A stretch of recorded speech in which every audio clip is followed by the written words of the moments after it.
ഏകാദശികളിൽ ഏറെ പ്രാധാന്യമുള്ളതാണ് അജ ഏകാദശി. ചിങ്ങമാസത്തിലെ കൃഷ്ണപക്ഷത്തിലെ ഏകാദശിക്ക് അജ ഏകാദശി എന്നാണ് പറയുന്നത്. ദശമി, ഏകാദശി, ദ്വാദശി എന്നീ 3 ദിനങ്ങൾ ഏകാദശി വ്രതത്തിന് വളരെ പ്രാധാന്യമർഹിക്കുന്നതാണ്.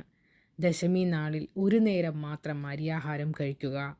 ഏകാദശി നാളിൽ പൂർണ്ണമായി ഉപവസിക്കുന്നതാണ് ഉത്തമം. ജലപാനം പോലും പാടില്ല. അതിന് സാധിക്കാത്തവർക്ക് അരിഭക്ഷണം മാത്രം ഒഴിവാക്കി വ്രതം അനുഷ്ഠിക്കാവുന്നതാണ്.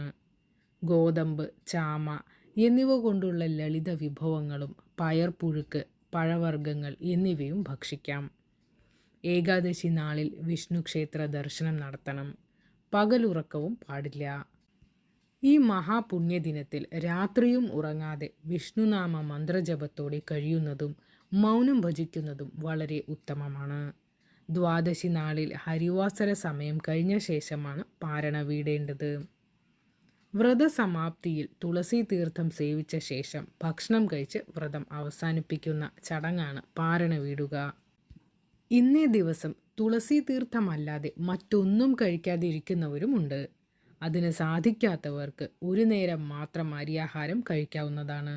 അഥവാ പൂർണ്ണ ഉപവാസം സാധ്യമല്ലെങ്കിൽ പഴവർഗ്ഗങ്ങൾ ഭക്ഷിച്ച് ഉപവസിക്കുക. ദിവസം മുഴുവൻ ഭക്ഷണം ഉപേക്ഷിക്കാൻ കഴിയാത്തവർ രാവിലെ കുളിച്ച് വിഷ്ണു വിഗ്രഹത്തിലോ ഫോട്ടോയിലോ 108 തുളസിയില എടുത്ത് വിഷ്ണു ഗായത്രി മന്ത്രം ചൊല്ലി ഓരോ തുളസിയില വീതം വിഷ്ണുപാദത്തിങ്കൽ അർപ്പിക്കുക. പ്രത്യേകം ശ്രദ്ധിക്കേണ്ട കാര്യം, ഏകാദശി ദിവസം തുളസിയില നുള്ളരുത്. അതിന് മുൻപ് തന്നെ ഇത് ശേഖരിച്ചു വെക്കേണ്ടതാണ്. ദ്വാദശി കഴിയുന്നതിനു മുൻപ് തുളസി തീർത്ഥം സേവിച്ച് പാരണ വീടണം എന്നാണ് മാനദണ്ഡം. ഏകാദശിയുടെ അവസാനത്തെ 15 നാഴികയും ദ്വാദശിയുടെ ആദ്യത്തെ 15 നാഴികയും ഒത്തുചേരുന്ന ഹരിവാസര മുഹൂർത്തത്തിൽ ഒന്നും തന്നെ ഭക്ഷിക്കാതിരിക്കുന്നത് അത്യുത്തമമാണ്.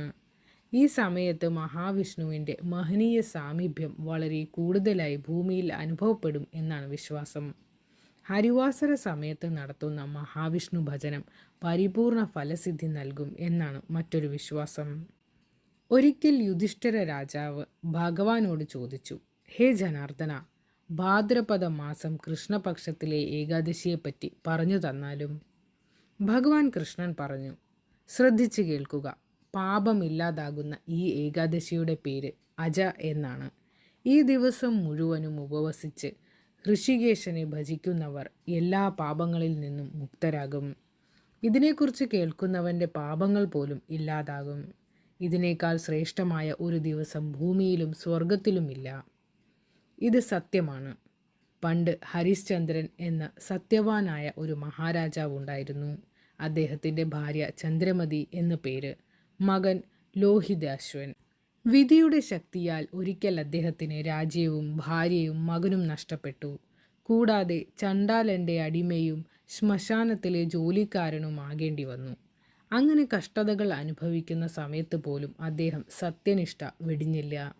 ഇത്തരത്തിൽ പല വർഷങ്ങൾ കഷ്ടതകൾ അനുഭവിച്ച് ജീവിച്ചു അദ്ദേഹം. ഒരു ദിവസം ഹരിശ്ചന്ദ്രൻ ഗൗതമ മുനിയെ ദർശിക്കാനിടയായി. ഗൗതമ മുനിയോട് രാജാവ് തൻ്റെ ദാരുണമായ അവസ്ഥ വിവരിച്ചു. ഗൗതമ മുനിക്ക് അദ്ദേഹത്തോട് കരുണ തോന്നി. മുനി അദ്ദേഹത്തോട് പറഞ്ഞു, രാജാവേ, അങ്ങ് ഭാദ്രമാസത്തിലെ അജ ഏകാദശി അനുഷ്ഠിക്കുക. അന്ന് പകൽ മുഴുവനും ഉപവസിക്കുക. രാത്രി ഉറങ്ങരുത്. ഇങ്ങനെ ചെയ്താൽ അങ്ങയുടെ പൂർവ്വപാപങ്ങൾ ഇല്ലാതാകും. രാജാവ് അജ ഏകാദശി അനുഷ്ഠിച്ചു. അതിൻ്റെ ശക്തി കൊണ്ട് അദ്ദേഹം എല്ലാ കഷ്ടതകളിൽ നിന്നും മുക്തനായി. ദേവകൾ അദ്ദേഹത്തിൻ്റെ മേൽ പുഷ്പവൃഷ്ടി നടത്തി. നഷ്ടപ്പെട്ട രാജ്യവും ഭാര്യയും മകനും തിരിച്ചു കിട്ടി. അല്ലയോ യുധിഷ്ഠിര രാജൻ, ആരാണോ ഈ ഏകാദശി വ്രതം അനുഷ്ഠിക്കുന്നത് അവരുടെ പാപങ്ങളെല്ലാം ഉടനെ നശിച്ച് അവർക്ക് എല്ലാ സൗഭാഗ്യങ്ങളും ഉണ്ടാകും എന്ന് ഭഗവാൻ അരുൾ ചെയ്തു.